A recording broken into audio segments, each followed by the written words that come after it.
اعوذ باللہ من الشیطان الرجیم بسم اللہ الرحمن الرحیم السلام علیکم ورحمۃ اللہ وبرکاتہ۔ ایاک نعبد و ایاک نستعین، اے اللہ ہم تیری ہی عبادت کرتے ہیں اور تجھ ہی سے ہی مدد مانگتے ہیں۔ آپ دیکھ رہے ہیں میرا یوٹیوب چینل سچ بولتا ہے۔ تمام نئے آنے والے موجود صارفین ایک بار میرے چینل کو سبسکرائب کر دیں، ویڈیو کو لائک کر دیں اور بیل آئیکن والے بٹن کو دبانا مت بھولیے تاکہ میری ہر نئے آنے والی ویڈیو کا نوٹیفیکیشن آپ تک جلد سے جلد پہنچ سکے۔ بھٹو کل بھی زندہ تھا، بھٹو آج بھی زندہ ہے۔ میاں جدو آئے گا لگ پتا جائے گا۔ اکثر ہم نے یہ نعرے سنے بھی ہوں گے، لیکن ان نعروں کے ساتھ اصل میں آج کا جو ہمارا موضوع ہوگا وہ ہوگا جسٹس، یعنی انصاف۔ انصاف اگر دیکھا جائے تو جب برطانیہ کا ہندوستان کے اوپر پورے پہ راج تھا، اس وقت ہماری ایک ہندوستان کی ریاست تھی پٹیالہ۔ پٹیالہ میں ایک مہاراجا تھا، اس کا ایک ماموں تھا۔ ماموں بھانجے کے پاس آ گیا، اس نے کہا کہ آپ کے شہر میں پٹیالہ میں سیشن جج کی ویکینسی خالی ہے، مجھے آپ وائس رائے کے نام پہ ایک چٹھی لکھ کے دیں، میں اپنے لیے وہ سیٹ لینا چاہتا ہوں۔ بھانجے نے اپنے مامے کو چٹ وائس رائے کے نام پہ لکھ کے دے دی۔ وہ بندہ چٹ لے کے وائس رائے کے پاس گیا تو وائس رائے نے کہا کہ سب سے پہلے آپ کے پاس تعلیمی اسناد کتنی ہیں وہ دکھائیں۔ اس بندے نے کہا کہ جناب میں نے کون سے بچے پڑھانے ہیں جو میں آپ کو تعلیم کی سنتیں دکھاؤں۔ اس نے کہا کہ دیکھیں قانون کی کئی ڈگریاں ہوتی ہیں، کیونکہ آپ نے عدل اور انصاف کا فیصلہ کرنا ہوتا ہے، آپ نے قانون کے بارے میں پڑھنا تھا۔ اس نے کہا جناب یہ جو کھوتے کے اوپر لدی ہوئی کتابیں پڑھنے کے بعد اگر بندہ جو فیصلے سناتے ہیں ان سے میرا تجربہ زیادہ ہے، میں اپنی پنچایت کے فیصلے خود کرتا ہوں، آپ مجھے بس سیشن جج بنا دیں، مجھے ضروری نہیں کہ میں یہ کھوتے کے اوپر لدی ہوئی کتابیں پڑھ سکوں۔ بہرحال وائس رائے نے اپنی گلے سے پھندا ڈالنے کے لیے اس کو جج کی سیٹ پہ مقرر کر دیا۔ وہ بندہ اپنا نوٹس لے کے جب پٹیالہ شہر میں پہنچا تو بدقسمتی سے پہلے دن ہی اس کی عدالت میں ایک قتل کا مقدمہ پیش ہوا۔ جب قتل کا مقدمہ پیش ہوا تو ایک سائڈ پہ عورت کھڑی تھی اور دوسری سائڈ پہ 4 جوان بندے کھڑے تھے۔ تو وہ بندہ جب عدالت میں پہنچا تو سب سے پہلے اس نے عورت کی طرف دیکھا اور اس کے بعد ان 4 بندوں کی طرف دیکھا اور اپنے مونچھوں کو تاؤ دیتا ہوا وہ کرسی پہ بیٹھ گیا۔ کچھ ہی دیر کے بعد ایک وردی میں پولیس افسر اس کے سامنے کچھ ڈاکومنٹس رکھنے کے بعد عرض کرنے لگا کہ ملاڈ یہ جو عورت ہے اس کا پتی انہوں نے قتل کر دیا ہے۔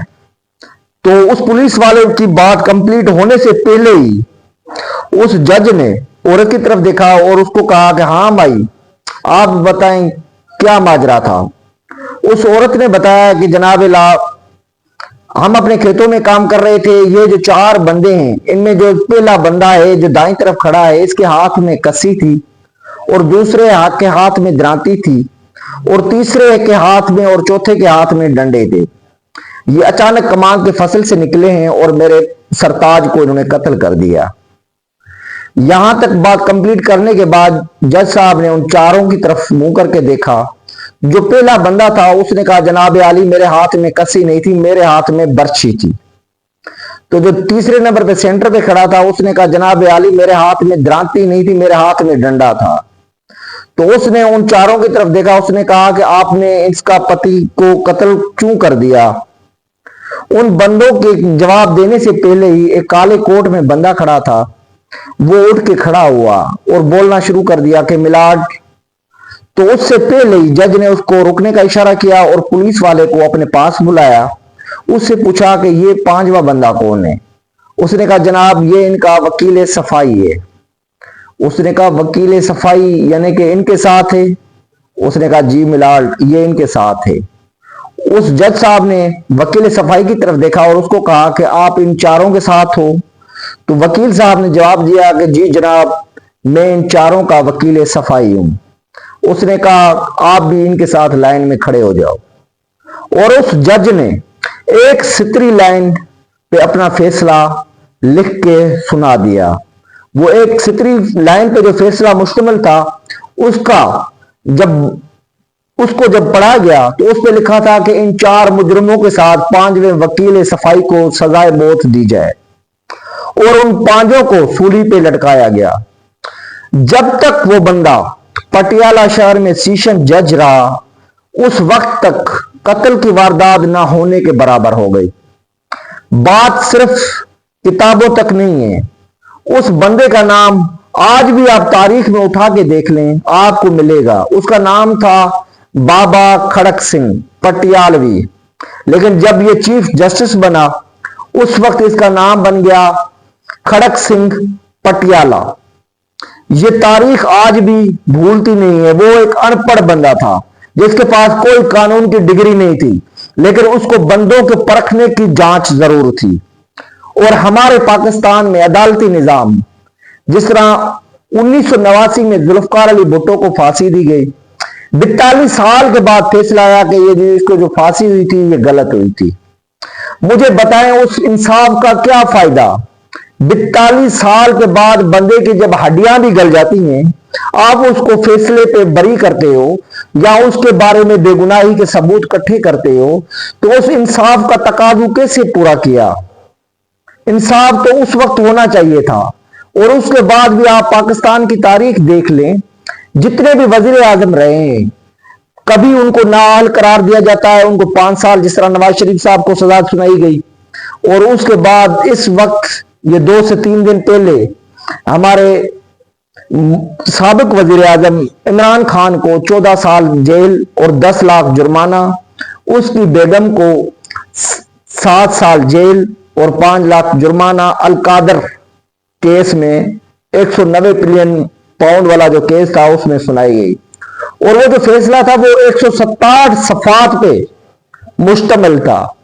تو آج اگر موازنہ کریں تو وہ اس وقت جو کھڑک سنگھ نے صرف ایک سطری لائن میں اپنا فیصلہ سنایا تھا، جو ایک ان پڑھ بندہ تھا، اور اس نے کوئی قانون کی کتابیں نہیں پڑھی تھی، لیکن اس نے اپنے مجرموں کو صحیح سزا سنائی۔ اور آج کل ہمارے پڑھے لکھے جج صاحبان جو 167 صفحات پہ مشتمل فیصلہ سناتے ہیں، اور کچھ ہی مہینوں کے بعد وہ فیصلہ دوبارہ مؤخر ہو جاتا ہے، تو ان پڑھے لکھے بندوں کا کیا فائدہ؟ اگر ہم قانون یا عدالت کا تقاضا کریں تو ہمارا دین اسلام سب سے اچھا، انسان کی بھلائی کے لیے بننے والا دین، اور اس میں تمام قواعد اور ضوابط شامل ہیں۔ لیکن بدقسمتی سے ہم نے اپنے اسلام کو چھوڑ کر انگریزوں کی کتابوں پہ بھروسہ کیا، اور ان کے بھروسے پر اگر 42 سال کے بعد ذوالفقار علی بھٹو کو باعزت بری کیا جاتا ہے، یا نواز شریف صاحب کو دوبارہ اہل کیا جاتا ہے، یا عمران خان صاحب کو 14 سال جیل سنائی جاتی ہے، تو اس قانون کا کیا فائدہ؟ یہ قانون کی بالادستی کا کیا فائدہ؟ اگر قانون عدالت کے سامنے باہر جو ان کے پاس بینچ میں بیٹھا ہوتا ہے ایک بندہ جو اسٹیمپ پیپر 200 کا ہوتا ہے، وہ 400 میں بیچ رہا ہوتا ہے، تو عدالت کے باہر ہی جب وہ اس طرح کا فیصلے، جب بندے بیٹھ کے یہ کام کر رہے ہیں، کیا جج صاحبان کو پتہ نہیں ہے؟ تو وہ اندر انصاف کیا کرتے ہوں گے؟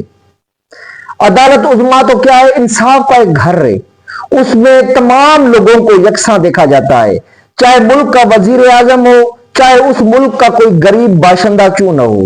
لیکن بدقسمتی سے ہمارا عدالتی نظام انصاف دینے میں ناکام ہو چکا ہے، اور جتنے بھی انہوں نے فیصلے سنائے ہیں وہ ہمیشہ متنازعہ فیصلے سنائے ہیں۔ تو آخر ہم کس سے امید لگا کے بیٹھیں کہ ہمیں انصاف ملے گا؟ آپ لوگوں کا پیارا خادم رفیق احمد پنور۔ السلام علیکم ورحمۃ اللہ وبرکاتہ۔